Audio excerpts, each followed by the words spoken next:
What's up, degenerates? This is Locked In, and I'm your host, Mason Cameron, at PFF_Mace on Twitter.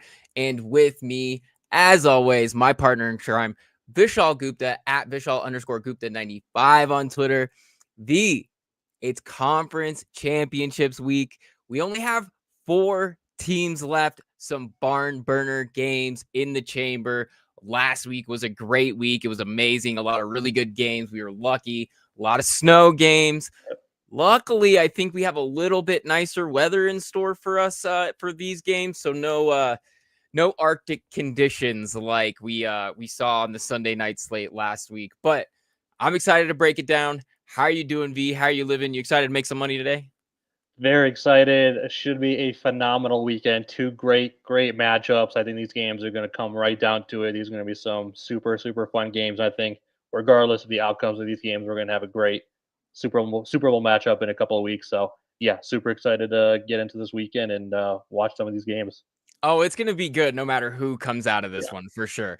It's gonna be a action-packed weekend. We have a couple of really, really contentious matchups with some Mhm. teams that do not like each other, some rivalry games. I can't wait to break it down. So let's jump right into it with the first game on the slate, the Washington heading into Philly to take on the Eagles. Eagles here -6 at home.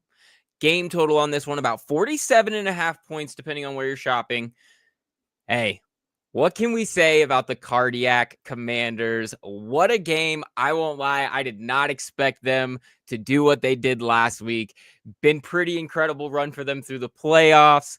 And then when we just talk about some of their recent trends or their trends this season, I mean, both teams have been really good against the spread. They both sit around about 12 wins against the spread. But man, Washington continues to do the thing, especially on the road where they've had to win as the wild card team throughout the playoffs here. They're 4-2-1 against the spread as a road dog this season, and that's with a 2-0 look in the playoffs so far. When we talk about Philly, though, on the other hand, they've struggled a little bit at home. We talked about their struggles covering at home last week. And of course, they failed to cover as -7-point favorites against the Rams. And that was in a game that was absolutely blizzarding. Saquon had himself a day. And that was their first failed cover at the link since drafting Jalen Hurts. I don't know what else you have to say about this game except for we're getting an NFC divisional rivalry against two teams that do not like each other, that were battling it out for the division lead all year long. It went back and forth. Ultimately, you play all the games in the regular season so you can host this game specifically. And the Eagles get that. And the Eagles have traditionally been very good at the link. It's a little bit odd for them to not be so good this year. But when we look at some of the games that they played against each other this year, they obviously split. Week 11, that game went to the Eagles. It was in Philly on Thursday night. The Eagles covered as 4.5-point favorites here, 26-18. This game ended up going under the total at about 49. And some of you guys might remember that was a game where Jaden Daniels was one of his slower games of the year. He didn't really surpass 200 yards. And this was a game where Saquon went absolutely ballistic. 146, 2 touchdowns. Both of those were in the fourth quarter, really put this game away. When we go forward to their next matchup in week 16, we turned the tables just a little bit. That game was in Washington. The Commanders went ahead and took that win. That was a close game, though. Some of you guys might remember 36-33. Commanders covered at +4 in the over on 46. But that was a close call, and that was a Kenny Pickett game. They had Kenny Pickett playing under center for the Eagles. Saquon still erupted. He had 150 and 2 touchdowns, which is, why we'll talk about some of his props in this game being historically high Yeah. in a little bit. But this was an insane game. Philly forced 6 turnovers and still didn't come away with the win here. And it was because Jaden Daniels just felt unstoppable. He had 5 scores, including that game winner with 10 seconds left in regulation. And I think honestly, the big difference was how the Eagles decided to play him there. They blitzed him a lot more than they traditionally blitz any passer. They tend to like to rush with their front four, and they can because they have a lot of bodies. They're a very vaunted pass rush. But unfortunately, when they sent 5 or more, Jaden Daniels just took advantage of them. And it'll really be a question of how the Eagles decide to attack the Commanders in this one, which is something that I'm sure that we'll get into a little bit more as we break this game down a little bit. But V, what are some of the key indicators you're seeing in this one? I know you have a variety of picks through this. Yep. You're targeting something on the spread here, which I think we agree about. And then you have a couple of props. You're looking at some other marks. What are you seeing in this one? Yeah, super, super interesting matchup in this one. You definitely broke it down in terms of the previous two matchups where, we saw two really good games. Philly obviously dominated the first one. I think Washington scored late to make it a one-score game, but really, if you watch that one, Philly dominated that game and take one went off. Second game, you mentioned too, that game was just crazy with all of the turnovers. Jalen Hurts getting injured early and Kenny Pickett having to come in, and then just points galore everywhere. Philly actually just should have absolutely won that game. Devontae Smith drops a pass on third down, forcing I think a field goal or a punt. I don't know what it was but it gave Washington the ball back, and what Jaden Daniels did at the end just to drive him right down the field and score that touchdown was pretty incredible to watch. So we have a rubber match here. Winner takes all in this third matchup of the season, and I just feel like 6 points feels a tad high for me in this one. So that's the first place I'm going to be leaning is taking Washington +6. That's the same number where Philly opened up against the Rams last week. It did slowly move throughout the rest of the week to Philly -7. I think a lot of that had to do with weather conditions. Like you said, we knew there's going to be some snow there, and obviously a West Coast team like the Rams having to travel cross country and play in those conditions should have favored the Eagles, and yet the Eagles still couldn't cover that game. And now we're opening up this game where the conditions shouldn't be as bad at around the same number. Little interesting to me because I think if you would put Washington and the Rams on a neutral field, I think Washington might be a slight favorite in that game just based on what we've seen from Jalen Daniels. I know Stafford has been very good. I know the Rams defense has been excellent so far, but Jalen Daniels has been on another level in these playoffs and honestly for the majority of the season. So I think they would be favored in neutral field there. So for them to be still getting 6 points in this game just feels a tad high. So that's the first place I'm going to start off with. Since week 11, which was Washington's first matchup against Philly, Jaden Daniels has 2+ passing touchdowns in every game except that week 18 game against Dallas where he only played part of the first half and then they put Mariota in. So every game he started and finished, he has 2 or more passing touchdowns. Washington's offense just continues to be incredible on third and fourth down. They were 6th during the regular season in third down conversion percentage at 45.6%. And they were first in fourth down conversion at a whopping 87% conversion rate on fourth down during the regular season. That has continued into the playoffs. They have more than 3 times the number of attempts on fourth down than any other team that has been in the playoffs with 9 attempts on fourth down, converting 6 of them.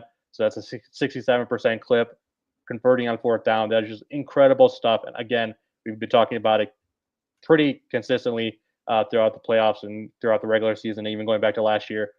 That's just what needs to be done. You have to have that mindset as a coach, as an offense, as a play caller that you need to be going for these fourth and manageables because it just puts the defense in such a difficult spot, especially when you have a guy like Jaden Daniels who can do literally anything with the ball, whether that's throwing it, running it, handing it off, whatever it is. He's very much a triple threat back there. Another key stat for Jaden Daniels during these playoffs, only been sacked once in 2 games so far during the playoffs. He was only sacked once in the second meeting against Philadelphia, which is why he was able to have such a big game. Philly was able to get to Stafford 5 times last week and force a couple fumbles, which really helped seal the game for them. But if they're not going to be able to put Jaden Daniels on the ground in this game, then I don't think they're going to have as much success defensively. So another reason why I definitely think Washington can cover and potentially win this game outright. And I think it's going to be a solid day for Jaden Daniels in this one. I like him to go over 223.5 passing yards in this game.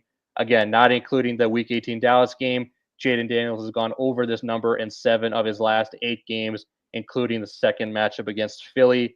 Philly's defense, obviously very good, allowing the fewest passing yards per game, which is why this total for Daniels is so low. But again, Daniels played this defense twice, so he has experience against them. and his mobility is just so key. It allows him to not only keep plays alive, but it allows him to keep drives alive. And the longer you're able to sustain drives, which Washington has done a terrific job all year doing so, the longer you can do that, the more opportunities and pass attempts you're going to get throughout the course of a game, making this number more attainable. So definitely like the over at 223 and a half passing yards. Yeah, no, and I completely agree with you. When you talk about how good Jaden Daniels has been, just looking at some of his metrics this season have been incredible. 90.4 overall PFF grade. As you said, he just makes plays in either facet of the game, throwing the ball, running the ball. He is a dynamic weapon for this offense, and he is extremely dangerous when you get him outside of the pocket, graded out in the 93rd percentile and outside the pocket grade. So he has been absolutely incredible and phenomenal. His 89.4 passing grade last week was the highest of any quarterback in the divisional round. He played an incredible game. He's having an incredible run through this postseason. And so I completely agree. And another thing that I really like about what this matchup can do and how Jaden Daniels and how Brian Robinson specifically can take advantage of this Philly defense, because what we've actually seen is that Jaden Daniels has played excellent out of play action. And now it's not traditional play action where he's under center and he's turning his back to the defense like a lot of people tend to think, but because of his dynamic threat and because of his ability to still move from flat-footed in a shotgun stance, like it gives that same key to the defense that, hey, we still have to commit to this running game, because even if it looks like he's dropping back, he could very well be taking off on us, and it creates an issue where defenders get put into conflict, especially when they run things like RPOs and just traditional play action looks. That's why something that I'm looking at this week in terms of a prop is actually Brian Robinson's anytime touchdown.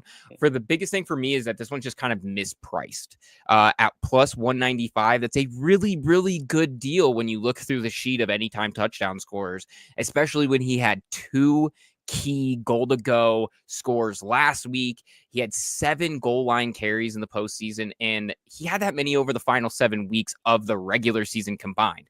So this offense is very clearly understanding that, hey, when we need points, when we're in these crunch situations, this is the guy we want to give the ball to.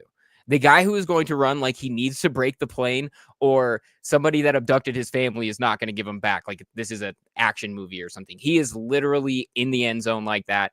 I know that it doesn't look like his production is overly great when you just look at raw touchdown numbers, but when they do make the concerted effort to get him the ball inside of the 5-yard line, he does find pay dirt. And what we talk about with Philly in terms of like, in terms of the entire sample, Philly is actually one of the best offenses best defenses in the NFL of keeping running backs out of the end zone. They only allowed 10 rushing touchdowns this year. But the big crux of that is that they break a little bit when they really get their back up against the wall inside of the 5-yard line. All but one of those scores came with inside the 5-yard line. More than half of them were at the 1-yard line. So it just shows that when it really does come down to it, maybe that pass rushing front doesn't like to fill the run quite as much. And what we've seen is that one of the last touchdowns they gave at the 1-yard line was to Brian Robinson in their week 11 matchup.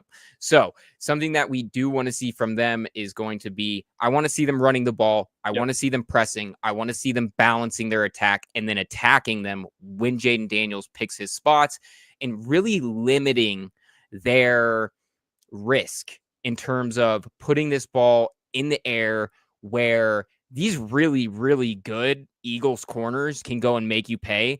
Two Eagles rookie corners,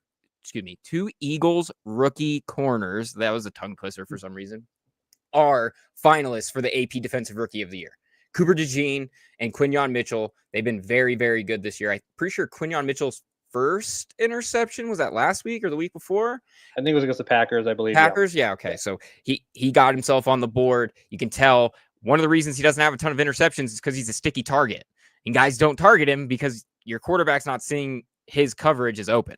So one of those things that has really excelled for this Eagles team, who, if we think about last year, I mean, they weren't in this position, and part of it was because they couldn't cover anybody. And now they're back to really covering people. So it's an interesting feat. I'm with you as well, though. I am going to be leaning towards Washington at +6 as well. This is just too many points for a team that has done pretty well and has shown that they are actually clicking on offense very, very well. Cliff Kingsbury just flat out schemed Aaron Glenn. Yeah. It was just not a great look for them. They really got beat in a multitude of ways.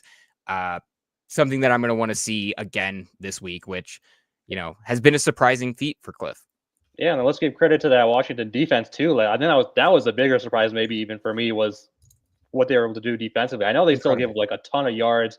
I think the talk has been Detroit still had 500 plus yards of offense. Yes. They still scored 31 points, but to be able to get those takeaways in critical moments and do something with them. Obviously, there was the one pick six, but yeah, phenomenal job by the Washington defense to give them tons and tons of credit for their performance last week on that. And against Tampa Bay too. Tampa Bay scored 23 points.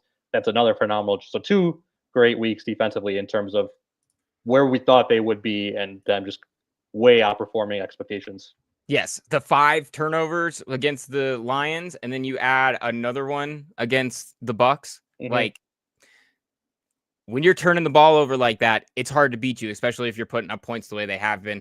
If they're going to be clicking on both sides of the ball, I would have put this game closer to 4, frankly. 4.5, 4, kind of where they put their last 2 matchups. So that's where I lean on this one as well. Anything else we're missing in this one? Yeah, just one more prop on my end. I like Saquon Barkley to go over 24.5 rushing attempts in this one. I think, if you've been watching and paying attention to this Eagles team, they still continue to rely heavily on their rushing game. They had 285 rushing yards last week as a team. Barkley contributed 205 of those because he's just a monster. Hurts had another 70 rushing yards in that game last week. He had a long one to start it off. During the regular season, Washington allowed the 3rd most yards per attempt and 3rd most yards per game on the ground. Teams ran on them on an average 28.8 times per game. During the playoffs, teams are averaging 150 rushing yards per game against these Commanders and averaging 6.3 yards per carry. Teams are only averaging 24 attempts against them during the playoffs in their 2 games, but a lot of that has to do with Washington having a lead for a large chunk of that Detroit game last week, forcing Detroit to feel like they have to throw the ball to stay in it rather than doing their normal ground game. I feel like in this situation, there's a good chance that Philly's going to have a lead throughout a portion of this game, so they're going to continue feeling like they can run the ball. Philly led the league in rushing attempts during the season, averaging 34 rushing attempts in their 2 playoff games. They're only averaging 20.5 passing attempts per game in the playoffs. So again, really heavily relying on their running game. Barkley has gone over this number, 24.5 rushing attempts, in 4 straight games, and he went over this number in both games against Washington this year. So it feels like a very achievable number at 24.5 rushing attempts. 100%. You know what? And I forgot that I even opened up the Betting Pros. There you go. For the props. So if you guys do want to go ahead and shop any of the props for any of the things that we're talking about, go hit up Betting Pros. They put every book out there so you can shop all in one place. Really nice kit over there for Betting Pros. And yeah, no, I completely agree with you. And I think under the same vein, you can talk about like the unders on Jalen Hurts' like completions or attempts. Those are also other good opportunities to pair those in. And something else that we should probably talk about is this historically high rushing line, which opened at 100. Too. I saw it open at 130. Is it now 125? Is that what I'm seeing? It's 125. It's 128. So it opened at 130 and a half at DraftKings, the highest ever, the highest line ever, and it's in a playoff game. That has since dropped 2 full yards. Other books did not take the bait. I'm pretty sure DraftKings probably just wanted the headline of like, this is the biggest line ever. Yeah. And because other books, FanDuel, BetMGM, pretty much everybody you're looking at, they priced it about 5 yards shorter. And I still, all professional bettors are just going to tell you to go ahead and take the under, because historically high lines, I mean, even if you were to hit it, you're still probably taking the smart play on taking the under because it's a historically high line. The only thing that is strange to me in this one, or I shouldn't say strange, but gives me pause for like not immediately taking the under 128 or whatever it is, wherever you're going to go and shop it, is that this man has looked more or less unstoppable, especially through the playoffs. Last week, He had 170 after first contact. And that was the most ever in a playoff game since like 2006 or in the last like 20 years. So, and that was against a defensive line that let's be honest, that's a significantly better defensive line than what Washington has. I know they then played well in the exactly. playoffs, but the Rams defensive line is really good. Right. And I think I was looking at it earlier. I'm not sure if he ended up making it back, but I know that Bobby Wagner missed practice early in the week. He missed the first 2 practices of the week. Now he did the same thing last week and ended up practicing on Friday and played. So, it does bode well that the veteran is probably going to be suiting up, but something you don't like is guys being banged up, especially probably your most key player on defense. I don't know that you're going to get the same type of performances from a guy like Mike Sanderstill, who struggled at times, but came away with the interception on the trick play, and He something also else had the that red zone pick to end the first half last week. right, red zone Last week. pick. Yep. So he played really well. He played out of his mind. I don't know if we're going to necessarily get that back from him again this week, but it is going to be something that if this defense does step up, like they will be hard to beat because we already know what their offense can do. So again, liking the points. We're liking all these lines. Let's see. So which ones? Let's recap it here. So I think we're both leaning Washington +6. Yep. And then you are liking Saquon on the over at 24.5 rushing yards. I like that line. Rushing attempts, not yards. He's got that would be phenomenal. He's got 100 good more line than on that one. Let's do that. Somebody's getting fired for that line.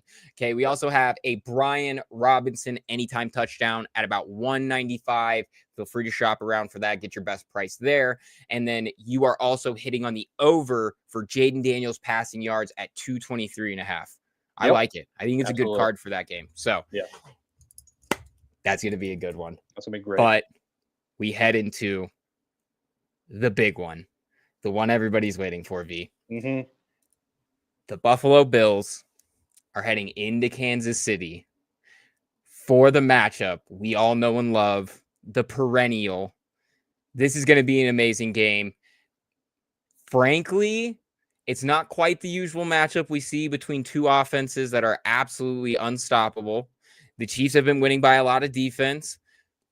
The Bills, they won the last time these teams match up through a little bit of defense, but it still remains to be said that Josh Allen, an MVP candidate, is just lights out. And frankly, he hasn't even been playing his best football in the postseason yet. So I'm afraid to see what we do see when he is playing at his absolute best and looking unstoppable, but he's still coming up with these clutch plays that we do want to see. So let's break into this one here. Buffalo heading into Kansas City to take on the Chiefs. Chiefs in this one. We're looking at an under 3 on this game. So you guys know how we talk about when we start leaking under that 3 line, we're going to start taking into account what the money lines are and which way we're thinking and which way we're going to dive into it. Game total on this one, about 48.5 points. Partner, what are you seeing in this one? What are you liking? Yeah, well, interesting seeing the line. I think there might be an error at the top there. I'm seeing Buffalo -2. I don't think that's accurate anywhere as far as I think that betting pros sometimes just gets this. Backwards? I think that this is always flipped. Yeah. Okay. I think it traditionally does that, but these ones are what we're looking at in terms of pricing. Yeah. So it looks like you might be able to get Buffalo at +2, but Buffalo is definitely not the favorite in this one. Right. They are going to be gifted points. Yeah. So anyway, let's jump into this one. Huge game, 4th meeting in the playoffs between these two teams over the last 5 years. As we all know, Kansas City's won the previous 3 matchups. Both quarterbacks have been phenomenal in those 3 games. Mahomes averaging 337 total yards, has 9 total touchdowns, 0 turnovers in those 3 games. Josh Allen averaging 343 total yards, also has 9 total touchdowns and 1 turnover in those 3 games. But obviously, Kansas City just dominates those games and has taken them out, won them outright every single time. Buffalo did win the regular season matchup this year, 30-21. Unfortunately, I don't think they're going to be able to repeat that one. You just can't bet against Kansas City in the playoffs. I feel like we've learned this over and over again. So I'm going to be taking Kansas City -1, -1.5, whatever you're getting it at in this one. I think Kansas City's defense for the 2nd consecutive playoffs, their defense has just taken it to another level once we get into January. In the last 5 playoff matches, going back to last year's playoff games, Kansas City's defense is allowing 15.4 points per game. In 3 of their 5 games, they have allowed exactly 1 touchdown to the opposing offense. So this defense just continues to show up in playoff games over the last 2 years. They especially step up in the second half, which is why I also like the under 23.5 second half points in this game. In their last 10 games, not including week 18 where they were sitting their starters, Kansas City's can't, yeah, 10 of their, sorry, let me start this over. In their last 10 games, not including week 18, the second half totals in Kansas City games have gone under 23.5 points 8 times. And in 5 of those 8 games, they went under 20 points. So this defense really steps it up. Buffalo's defense has also played very well in the second half during these playoffs. They've gone under 23.5 second half points in both of their playoff games this year. So I really think this Kansas City defense, even though they get rid of L'Jarius Sneed in the offseason, and for somehow only for the Kansas City does it turn out to be just a blessing in disguise. They knew exactly what they're doing. Sold high on Sneed. You bring in Trent McDuffie as a rising player in that system, and he just is playing lights out football. The way he played last week in the playoffs against Houston, phenomenal stuff. He was all over the field. George Karlaftis all over the field. Chris Jones, these guys just play super well. One other area that I think Buffalo is going to have issues with in this game is running the football. That's why I also like James Cook to go under 56.5 rushing yards in this game. Kansas City ranked in the top 10 in rushing yards per game allowed and yards per carry allowed during the regular season. Now, Joe Mixon did go over this number last week. He had 88 rushing yards, but part of the reason was he gets the bulk of the carries in Houston, whereas in Buffalo, James Cook, he does get the majority of them, but not nearly as high a percentage as Joe Mixon does. Mixon gets around 70 to 80% of those teams' carries, whereas James Cook is closer to about 60% of Buffalo's carries. So I feel like getting to 56.5 rushing yards is going to be a little bit of a tall task for him in this game. He only got 9 carries for 20 yards in their first meeting this year with Kansas City.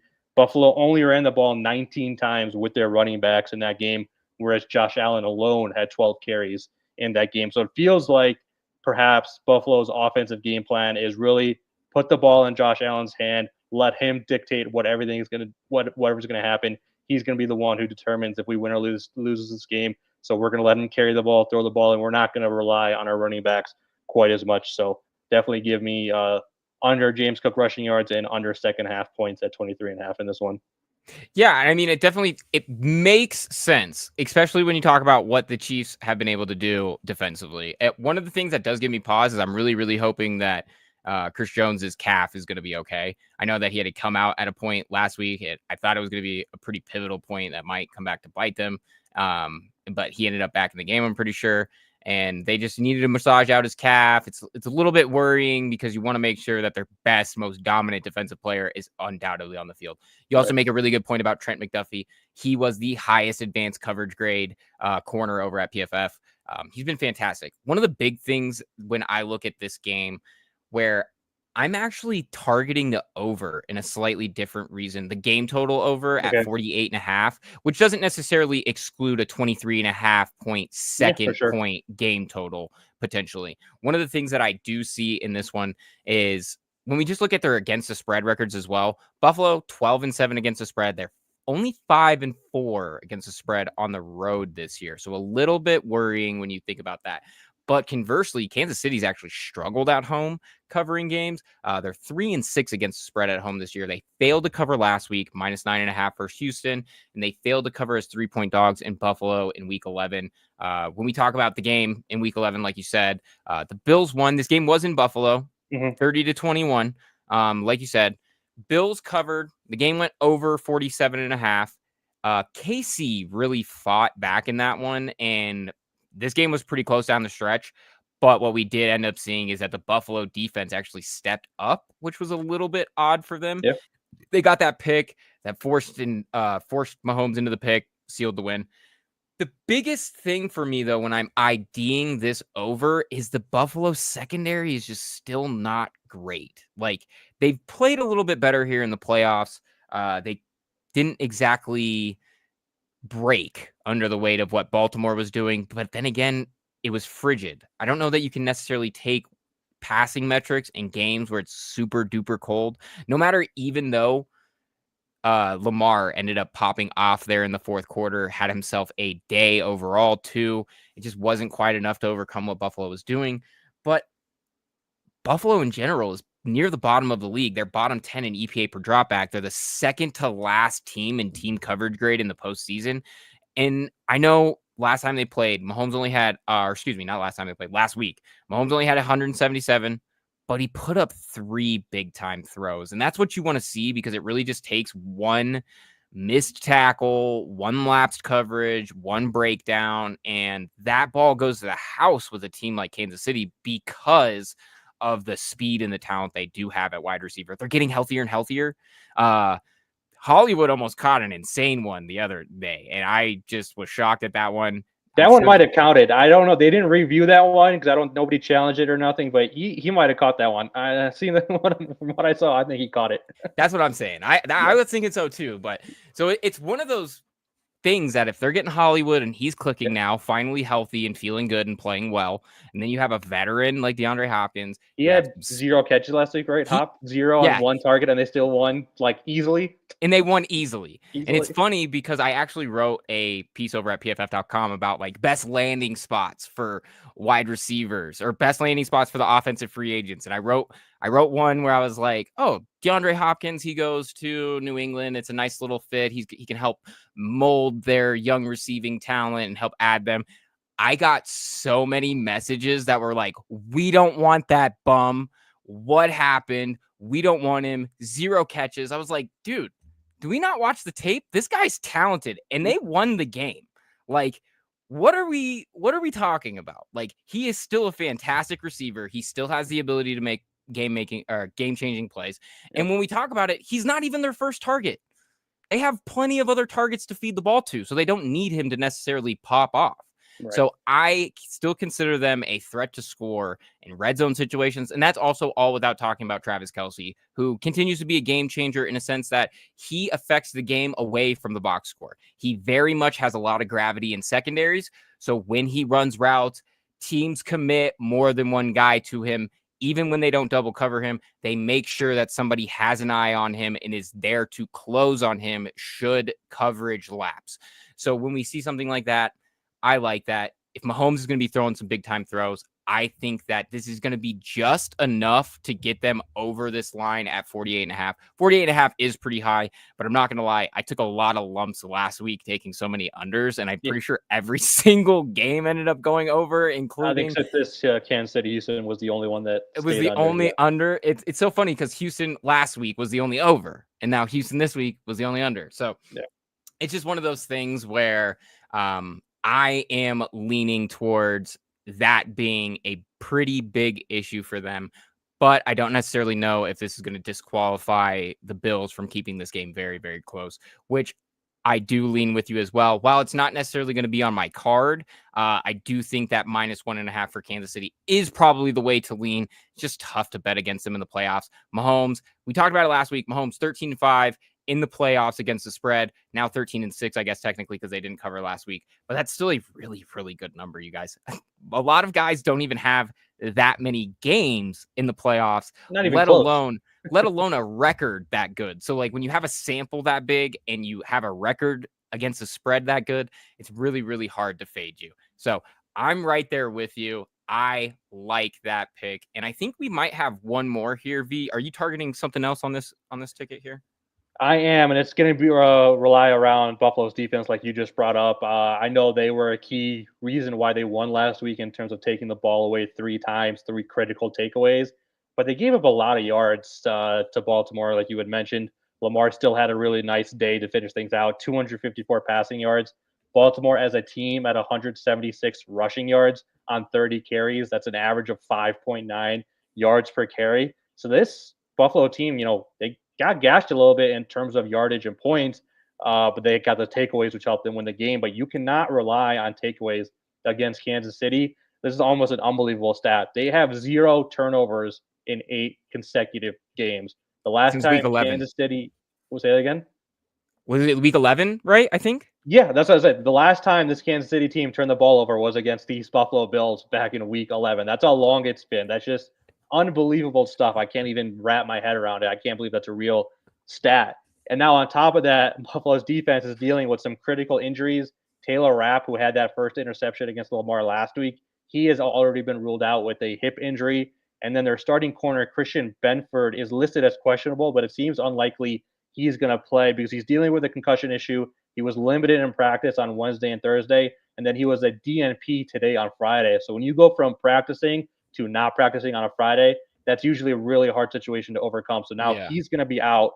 That's a big blow because he played 90% of the team's defensive snaps in all but 4 games this season. He played at least 98% of their snaps in each of their 2 playoff games. So losing him, tough blow. That's why I'm liking the over 69.5 receiving yards for Travis Kelce. The man just continues to get it done. As crazy as the no turnover stat was, I think this one might be even crazier. Travis Kelce has gone over this number of 69.5 receiving yards in 14 straight playoff games. I said that right. 14 straight playoff games where he has more than 70 receiving yards. You have to go all the way back to Kansas City's first Super Bowl matchup against the 49ers back in 2020 for the last time Travis Kelce did not have more than 70 yards in a playoff game. This dude is a freak going up against a Buffalo defense that gave up big games against 2 different tight ends last week against Baltimore. Mark Andrews, 61 receiving yards on 5 catches. Isaiah Likely, 73 receiving yards on 4 catches. Travis Kelce can get this probably doubled by himself at 140 in this game because that's how good he is. And that's how much I think this Buffalo defense is struggling. But yeah, give me the over 69.5 receiving yards for Kelce. That's an incredible stat. It's unbelievable. I did not know about that one. That's incredible. And when you talk about the injuries in the secondary, that is really, really tough for them because this was, like I said, one of the lowest graded coverage units in the NFL. And guess who was not a part of the reason why that was the case? Christian Benford, because he was one of the top 5 graded corners in the NFL this year. So not having him would be a huge, huge detriment. It is still up in the air a little bit because he is in concussion protocol still. But the big crux of what you were talking about, he actually was missing from practice on Friday today for a personal matter. Now, we don't necessarily know exactly what happened, but the issue why that raises an issue is because he doesn't have today to clear the protocol.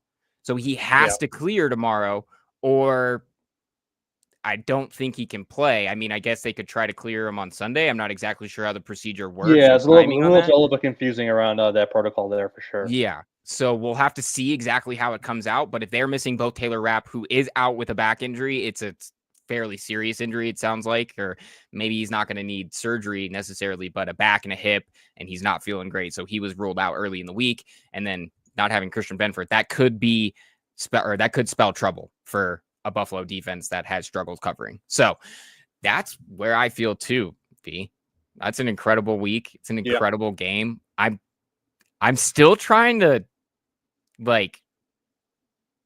collect myself around that Travis Kelce stat. That's incredible. That's one that needs to be all over all the main outlets. We're going to have to go and send some emails here and give that little tidbit to some people and have that be on SportsCenter tonight. He is just a crazy, crazy player once January and February comes around, as is the entire Chiefs organization, thanks to Mahomes. Incredible. They've been incredible. This is going to be an incredible game. It's going to be an incredible night of football, or an incredible day of football. And then we get to decide who's going to the Super Bowl, V. Can't wait to break it down with you, buddy. So that wraps us up. That's it. What do you know? It's so weird. I don't know what to do with myself because we only had 2 games this week. But that wraps us up for the conference championships. We will not be back next week because of the Pro Bowl, obviously.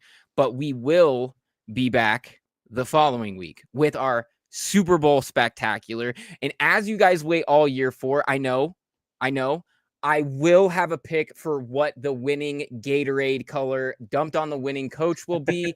Business as usual, the content you guys sign up for. So we'll see you guys back then. It's probably going to be a special edition. It's probably not going to be at our normal time. We'll keep you guys posted in the Discord, so hit us up there. If you guys are not in our Discord, head over to importantnonsense.com. Become a member.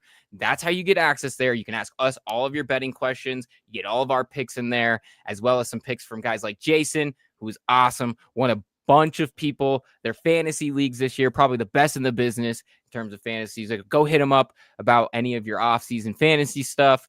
Hit us up about your bets. We'll answer any questions you guys have. And really, V, I just can't wait to break it down, man. We're almost to the end. It feels like a long season, and then you get really, really excited right about now. So any parting words for the folks at home, V? Yeah, just same as always. Enjoy these games. Like football season's long, but you know what's even longer? The off season, which is what's coming up right around the corner. So enjoy these games while you can. Only 3 left. Should be phenomenal matchups. So enjoy, and yeah, we'll catch up in a couple weeks to break down the big one. It's going to be a good time. Can't wait to do it. And until next time, everybody, good night. Good luck.